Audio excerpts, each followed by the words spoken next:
nga yung Diskaya? Ang kapal na mukha, sila pa yung matasang noon na. Hindi na kami makikipagtulungan, di ba? Alam mo ka bakit? Oo. Kasi hindi natanggap sa WPP. Hindi kaya dapat na kayo makapagtulungan kasi makukulong na kayo. Nakita niyo yung CR niyo ron, kalahati lang, kita yung ulo. Oh, yun ang magiging Hindi nila kulungan. alam na kahit hindi sila makipagtulungan, pwede pa rin silang Correct. mapakulong at pwede pa rin silang Mas mabigat yun. Mas mabigat yun. Pag hindi sila kapagtulungan. Totoo yun. Regardless kung interested sila o hindi, Ang kapal na uusap mukha, pa rin no? yung kaso. Oo. Akala mo sa anak ng Diyos kung makapag-demand eh. Hindi kasi ang daming dokumento na pwedeng makuha tungkol sa mga Oo, transactions nila oo. sa gobyerno. Tapos, yung mga projects, andyan mismo ebidensya na yun eh. Correct. Oo. Di ba? Oo. Yung katulad yung projects na nakita ni BBM sa Bulacan na No. substandard Kahit talaga. sa hukay, wala nga yun eh. Oo, di ba? Oo. Oo. Ano pa kailangan bakit pa kailangan pa yung mag-asawang Diskaya? Ang masaklap lang, napapakinggan ko si Marcoleta sa kanyang interpellation sa budget hearing din. Ang sinasabi niya, parang pinapalabas niya, non-verbatim, yan, kasalanan ninyo yan, hindi nyo pinasok sa WPP, tuloy, hindi na magko-cooperate. Eh, kulong Sayang na nga daw. kaagad. Kulong na kaagad. Kung ay makipag-cooperate para maramdaman nila kung ano yung hustisya dito sa Pilipinas sa kailangan ng Pilipino dahil sa ginawa nilang pangkulimbat sa pera natin. Ay, Correct. panelista, by the way, nakita ko kanina yung video sa social media, yung abogado ng mga Diskaya. Kilala nyo? Sino? Marcoleta ba yan? Sino? Si Marcoleta. Yung nag-abogado kay Diskaya, galit na galit sa COA officials kanina. Pero hindi niya raw pinagtatanggol ang mga Diskaya. Pati sa Hindi, DOJ. kunyari naniniwala tayo. Hindi niya kunyari. Kunyari, tanga-tanga tayo, hindi tayo naniniwala. Yung hearing ng DOJ. Kasi actually yung issue niya paulit-ulit eh. Hindi naka-move on eh. Kasi si Remulla, galit na galit siya dyan eh. Kasi sino nagsabi sa inyo na kailangan ng restitution? kanina si Yusek Andres naman ang ginaganon. Ewan ko Tapos ba? nakita ko rin yung COA official nga, mangiyak-ngiyak na yung COA official kasi babae. Binubuli niya sinisigawan eh. No? Wala talaga. Yun ang problema sa ating mga senador no? Pero- baka pwede po naman yung i-apply yung tamang decorum kapag naghihiring kayo sa Senado. Kahit basic good manners and right conduct lang po, magigiting naming senador. Pero alam mo- Kapag po ng mga tao, hindi nyo po sila sinisira dahil resource persons lang po sila dyan. Pero alam Maganda mo, nga eh. maganda pa rin at si dating sekretary ng DOJ ang naging ombudsman. Mm. Parang tandem sila ng Trillanes eh. Di ba? Correct. Nakikita mo eh. So may pag-usapan natin kay Trillanes. Dito muna tayo sa napaka-importanting isa pang topic natin, itong pagkakasunog sa DPWH na bigla-biglaan Oo, naman to. kanina, dyan sa Quezon City yan eh. Oo, ang sanhi ng sunog na to, nag-short circuit daw yung computer. Hanggang sa lumakita, hindi na naagapan. Pero ang sabi ng mga netizen, sinadya raw yan para masunog yung mga dokumento na pwedeng maging ebidensya sa ginagawang flood control hearing. Pero ang pinangunahan, sinabi naman ng DPWH na wala namang mga dokumentong nakalagay doon kasi parang sa research yun, research building na yun. Bureau of Kung Research and magkamali yan Standards. yung malapit sa Exact. PDEA, yung pinuntahan natin. Dyan. Agam Oo, Road. yun. Yung malapit sa Mount Kamuning na palpak na proyekto ng mga Duterte. Yun, di ba? Oo, totoo. Yun. Yun. Yung malapit doon. Yun. Sakto. MLQU, yung may school dyan, may university na katabi. Likod nila yun. Likod na. Oh, yun. So, wag po tayong basta-basta magpapaniwala sa mga post na nasira lahat ng dokumento kasi mismo DPW sa nagsabi na walang dokumentong nasira dyan na pwedeng maging ebidensya. Nilinaw. And good thing walang nasaktan. Di ba? Walang nasaktan. Gaya po na sinasabi namin dito palagi, no? Itong podcast namin, hindi kami nag-engage sa pag-pedal ng fake news. No? Kaya sinasabi namin sa inyo totoo, wala daw pong nasunog na dokumento related sa flood control scam. Yan po ang posisyon ng DPWH. Pero nakakapagtaka lang no? Bakit nga, sa dinami-daming araw masunog yan, bakit ngayon pa? Hindi, yung computer. Oo nga eh. Di ba? Ang At saka hindi naagapan yun. Hindi natin alam. Di ba? Ongoing pa yung investigation. Ang daming bumbero nakapaligid sa Quezon City. Kasi ba't lumala ng ganun? Di ba? Kaya nga, bakit? Pero merong sinabi si Ombudsman Boying Remulla. Pinapaimbestigahan niya yung nangyari. Kasi nga parang highly questionable. No? So, at this time na may sunog na ganyan. So yan, statement ng sa fire incident DPWH, maliit masyado. Yan, basa yan. Ako na lang magbasa. Hindi ko kaya Ako na lang, sige. Lito siya. Ako na lang. The DPWH confirms that no documents related to the ongoing investigation into the flood control anomalies were in the Bureau of Research and Standards building that caught fire in Quezon City today. The DPWH BRS is responsible for the conduct of research, studies, pilot testing, and formulation of policies for government infrastructure projects. Initial findings indicate that the fire originated from a computer unit inside the materials testing division that reportedly exploded. No employees were harmed during the incident. An investigation team to assess the fire incident has been deployed and is currently conducting a thorough assessment to determine the full extent of the damage and to prevent similar incidents in the future. Further updates will be provided once additional information becomes viable. Ayan, yun naman pala. So wala In fairness, hindi siya GPT yung ano. wala tayong dapat ipangamba na merong mga dokumento na nasira diyan dahil wala naman rin pala. So dito tayo kay Secretary Boying Rimulya na tinuturing ng maraming Pilipino ngayon na pag-asa ng bayan dahil nakikita nila ang isang matapang na bayani dito kay Boying Rimulya na kinaiinisan naman ng mga dilis. O binabakbakan eh. Oo. Kasi simula nung umupo itong si Boying parang bisyo na magsampa ng plunder. Dahil alam natin, kailan ba yung kay Singson ng isang araw? Ay, Lunes. Monday. Monday, si Singson nasampa ng plunder. Magkasunod, Then, Martes. kahapon, si Bongo. Oo. Nasampahan din ng plunder. Anong basa nyo dyan, mga ka-BBM? It's about time. Oo. No? Sa akin, no, sa dalawang yan, no, kay Manong Chavit at kay Bongo, no, matagal lang usap-usapan yung mga issues na yan. No? It's about time na talagang ipasok siya sa talagang proseso para malaman kung ano talagang totoo. Correct. No? Dahil hindi natin malalaman kung ano totoo kung hindi mo isa-subject sa trial yan. Correct. No? Doon pag-usapan ang mga ebidensya. At once and for all, settle all these issues. Ang sinasabi ni Bongo, nag-press ko na agad eh. Sabi niya, recycled scripts na naman yan. Kumbaga, paulit-ulit na linyahan na yan ni Trillanes. Kasi nung panahon ni Digong, sinasabi niya na yan. Tapos ngayon, ito na naman sinasabi niya. Ang punto naman ni Trillanes, total, yan ang sinasabi mo, sabihin mo yan sa korte. Diba? Kasi posibleng hindi nag-prosper ng panahon ni Digong. Siyempre, si Digong yan eh. Baka mag-prosper. Tsaka si Martires yun eh. Correct. So, wala Baka mangyayari. mag-prosper ngayon.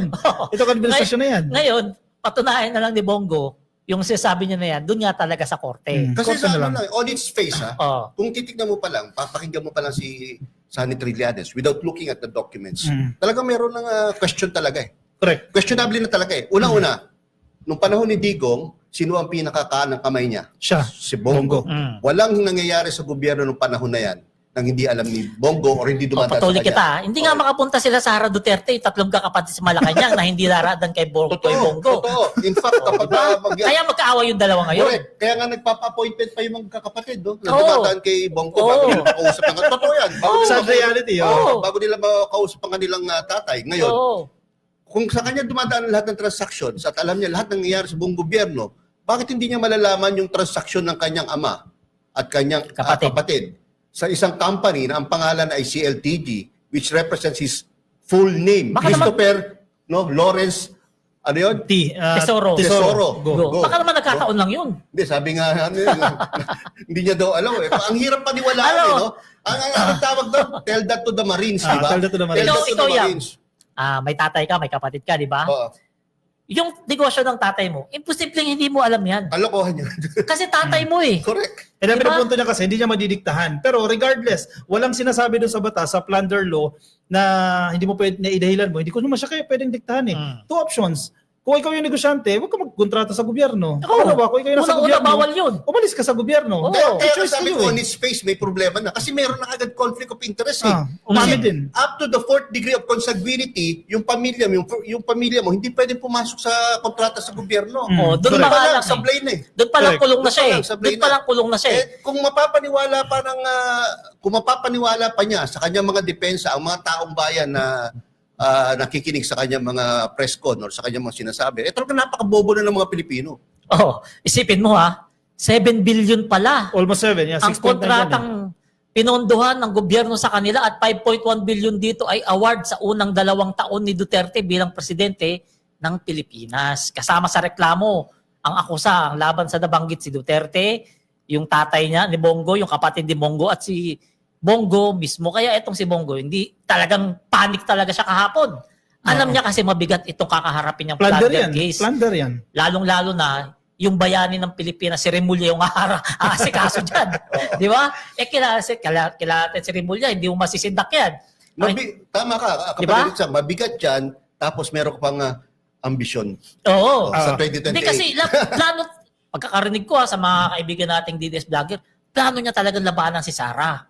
Kaso, nangyayari to, paano niya palalabanan si Sara? Ang masakit niyan, kung let's say nagpalit na ng administrasyon, wala na si PBBM, andyan pa rin si Boyeng Rimulya hanggang 2032. Oo. Hindi na malulusutan yan. Oo. Mapapanagot sila dyan. Ang problema talaga rito ni Bongo, kapag umarap na sa dyan, kaharap niya na si Boyeng, hindi mo masisindak yan.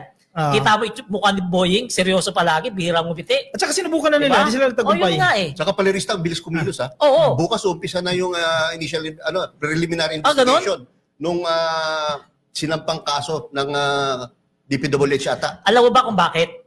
Sinabi niya kasi yan, hindi ako nagkakamali kahapon, kailangan yung mga kaso na dadaan sa kanya 60 days lang. Oo. Action na 2 agad. buwan lang dapat ang itatagal. Ang sinabi niya ganito, 60 days fact-finding, 60 days preliminary investigation. Kasama sa preliminary investigation, yung paghihingi ng side nung inaakusahan Accused, o respondent. No? Pero yung 60 days na fact-finding, mawawala na yon kapag yung kasong sinampa, katulad dito kay Trillanes, may facts na. Oh. Okay. Oh, so mas magiging mabilis. Kung baga may So nasinimulan na eh. January kulong na yan si Bongo. Hindi pa. Kasi 4 months yan eh. 4 months yung process na yan. Ano pa, exciting ka masyado eh. November, December, January, February. O posible March, April, mapapile. Hindi, Siyempre, maghihiring pa. Posible within the next 6 Eh, months. kinikiniti ka lang yung DDS na nagko-comment dito eh. Posible within the next 6 months. Kasama na dyan yung, yung proseso ng preliminary investigation na binibigyan ng karapatan o due process yung mga respondents o mga akusado. At eto pang balita dyan ha. Kaganina si dating Senator Trillanes ha. May statement siyang lumabas, video na etong si Bongo nagpadala daw sa kanya ng emisary na pinapa-atras yung kaso para kay Bongo. Ilan yan? Ilan? 2, 3 beses? Dalawa. Dalawa. Ko dalawa. Parang tatlo yata, parang tatlo. Ngayon, syempre si Trillanes, alam naman natin, hindi mo yan mababayaran. Sakit nga ng ulo Duterte yan. Yan nga nagpakulong kay Duterte, di ba? Hindi mo mababayaran yan. Parang si Boyeng yan. Bayani ngayon ng Pilipino yan. Naalala ko tuloy yung post ni Greco Bellica. Oh. Sabi ni Greco Bellica, may naniniwala pa ba kay Trillanes? Marami. Sa kanya walang naniniwala kasi talo siya palagi. November, sinabi ni Trillanes sa Aras 20 Digong, nangyari yan. Delayed lang ng konti, pero nangyari. Sinabi ni Greco Bellica, kaya bukas, maraming babaliktad. Ano nangyari? Siya bubaliktad. Bumaliktad siya sa kahihiyan. Habang nagsasalita sa EDSA, nagsisigaw, Sara resign. Oh, di ba? Tingnan mo yung mukha niya ron. Sobrang pahiyang-pahiya talaga sa mga tao correct. ron. O, kaya, balik tayo kay Bongo, no? Kaya pala ang sitwasyon ni Senator Bongo ngayon, meron siyang Damocles swords with emphasis on S, swords, no? Imbis na isa. Kasi on one sword, no, na nasa ulo niya, ay yung ICC warrant of arrest. Another is itong possible warrant of arrest nitong kaso ni Sonny Trillanes. Pinakyaw na, may local, may international. Correct.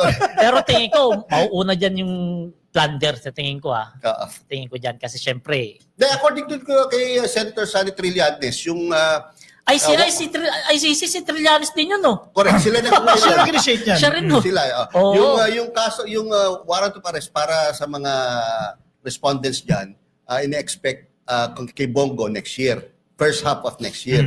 Yung kay Bato. Senator Bato de la Rosa, Next week. soon, malapit na. Mas mabilis na ko po. Ako, baka nga next week na yan eh. So napaka-exciting. Ngayon, punta tayo rito kay bagitong congressman, kay Leandro Libistre. Libiste. Na inamin ni Batangas 1st District Representative Leandro Libiste na nagkamali siya sa pagbintang kay dating DPWH Undersecretary Ari Perez bilang opisyal na umano'y may koneksyon sa mga kontratista. At ayon kay Libiste, mali ang taong nabanggit niya ilang oras matapos magpasa ng resignation etong si Yusek Perez bilang tanda ng kanyang delikadesa. Pero Dahil too late na. dito, Wala dahil na. dito, The damage has been done. dahil dito, etong si Congressman Libistre ngayon, talagang pinagtatawanan ngayon ng taong bayan. Talagang kaliwat kanan ang bumabanat sa kanya dahil naturingan daw siyang congressman, pero puro chismis yung mga pinagsasabi. Sabi niya pa sa isang vlog ko, parang hindi competitive. Daw. Sinabi kasi ganyan. Sinabi ni ganon. So ganun yung mga batayan. Baka. Ganun yung batayan ni Congressman Libiste na kaya nasabi niya yung pangalan ni Yusek Perez. Kaso wala na. Yan ang mahirap Huli dito na, kay huli na. Yan ang mahirap dito nag-resign kay na. Libiste kasi Oo. mahilig din sa media eh. Chismis eh. Oh. Mahilig sa press con eh, Oo. parang si Meow Meow eh. Oh. Hindi ako magtataka dahil ang idol niya si Kong Meow Meow. Ah. Kaya pareho sila, di ba? Matakaw masyado sa Exposure. media, Oh. sa exposure. Kaya ang tawag ko dito sa isa is Boy Presscon eh. Oh. Ngayon, may mga nagsasabi sa ating mga kababayan, baka raw may connection itong si Congressman Libiste sa mga Duterte. Tingnan natin itong article na to. Noong 2019, pinirmahan ni dating Pangulong Duterte ang Republic Act number 11357 na nagbibigay ng 25 years na prangkisa sa kumpanya ni Libiste na solar para sa Bayan Corporation. Wow, lakas ah. Pinayagan niya ng batas ang kumpanya na magtayo at magpatakbo at magpanatili ng mga micro-rigid system na iba't ibang microgrid na system na iba't ibang bahagi ng bansa. So yung company ni Libiste na napakalaki na yan yung nagpayaman sa kanya na todo, binigyan pala ng prangkisa ni Duterte ng 25 years. Kaya maraming nagsasabi na babayaran ng politika etong sinasabi ni Libiste na parang nagbabayad daw ng utang na loob sa Duterte. Parang sinasabi ng maraming... Yan sinasabi ng taong bayan yan. yung mga sabi yan. sinasabi may conflict of interest. Yan. Yung nanay niya ay nasa Senado. No? Ah. I have to tell everyone na yung nanay niya nag-abstain sa votation. Nag-abstain. Nag-abstain siya tungkol sa batas. Oh. Pero, the fact na nandun ka sa Senado, syempre, you can May influence ka pa rin, Yes, di ba? of course. Kausapin mo yung katabi mo. Of course. Nanay is nanay. Yun ang hindi na natin malalaman. No? Pero, ang fact of the case is, nag-benefit yung kumpanya ng anak niya at nagkaroon siya ng bilyon-bilyong Salapi. salapi. Kasi mahirap makakuha ng prangkisa, 25 years yung franchise na ABS-CBN lang di ba? Bumagsak yung entertainment industry dahil hindi na-approve yung prangkisa. Ganun din. The way na magpapa-approve ka, kinakailangan mo ng mga lobbyist dyan eh. Kailangan mong pagapangin yung mga galabay mo dyan eh para ma-approvehan yung prangkisa na yan eh. So, in other words, ito pa lang si Boy Presscon ay hindi rin pwedeng totally magmalinis din. No? Sa tingin ng maraming Pilipino no, na masyadong malinis siya or talagang above everyone else siya no, pagdating sa politika. May mga professors ako kine-question din nila yung yaman ni Libiste. Dahil daw. Batang-bata pa yan, di ba? Oh. Bakit siya nagkamkam ng ganyan napakalaking halaga? Di ba? Tatay niya. Sino ba tatay? Nadawit niya. Nadawit din sa anomalya. Oh. Di ba? So hindi mo masasabi na malinis yan. Nakalaya na ba yung sarapin tatay yan, niya? eh. Hindi pa, no? Parang patay na ata. Namatay na. Patay na. Yun yung preso na nagpabunot pa ng ngipin na nakalabas. yun, di ba?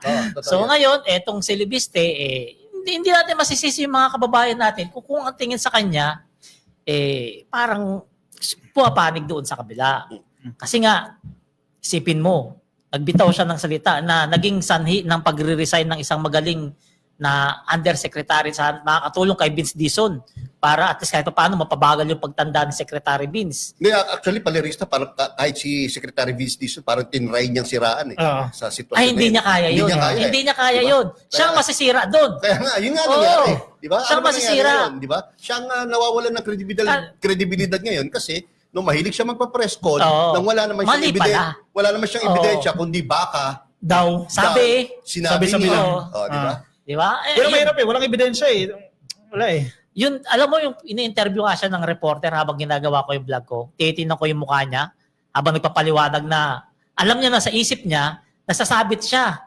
Kita mo Hirap na hirap siyang magpaliwanag. Hirap na hirap siyang ipaliwanag. Kita mo na merong hirap na hirap siyang magpaliwanag na kung saan galing at nasabi niya si Aray Perez yung kontraktor.